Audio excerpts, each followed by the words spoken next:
A 13-year-old girl and a group of her friends, all between the ages of 12 and 15, have been found guilty after they beat this 64-year-old man to death.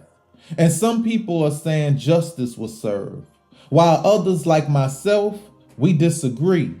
In my opinion, these girls got a slap on the wrist because once they turn 21, their juvenile record is going to be sealed.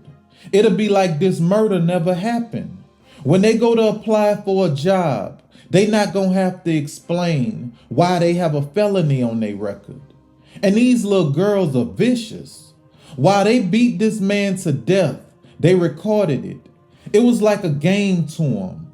And it still is, because they not getting punished for it.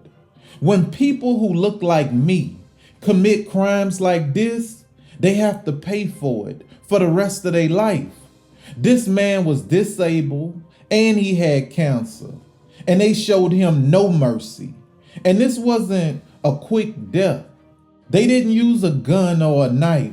They took turns kicking and punching him until he stopped moving. And while he was crying out for them to stop, they was laughing at him. They was putting their cell phone in his face, zooming in and zooming out. And when they felt like they was finished, they unbuttoned his pants and pulled them down to his ankles and took his shoes from him.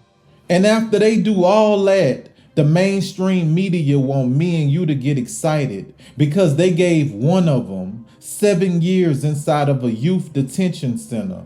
Nah, that ain't nothing to celebrate. And this man's sister said the same thing. She said, our family don't accept their apology. They didn't show no remorse, no empathy, no sympathy.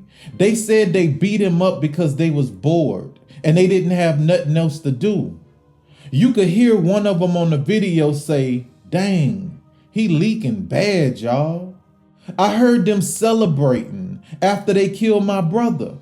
When they asked the 15-year-old girl what was going on inside of her head while they was attacking him, she said, nothing. I was just thinking like, he's dead. Hear me out. Why does it even matter what was going on inside of her head? Because to me, nothing she could say is gonna reverse what she did. To me, I feel like y'all asked her that to give her an opportunity to get out of this. Y'all thought maybe she'll say something that'll make the jury emotional. You know, like, I blacked out. I started to relive the time when my mom used to beat me for no reason, or when my dad used to come home drunk and throw me on the ground and beat me up. That's what y'all wanted her to say that was going on inside of her head. But since these little devils don't regret what they did, they just like, we wasn't thinking about nothing. We was just bored and we needed something to do.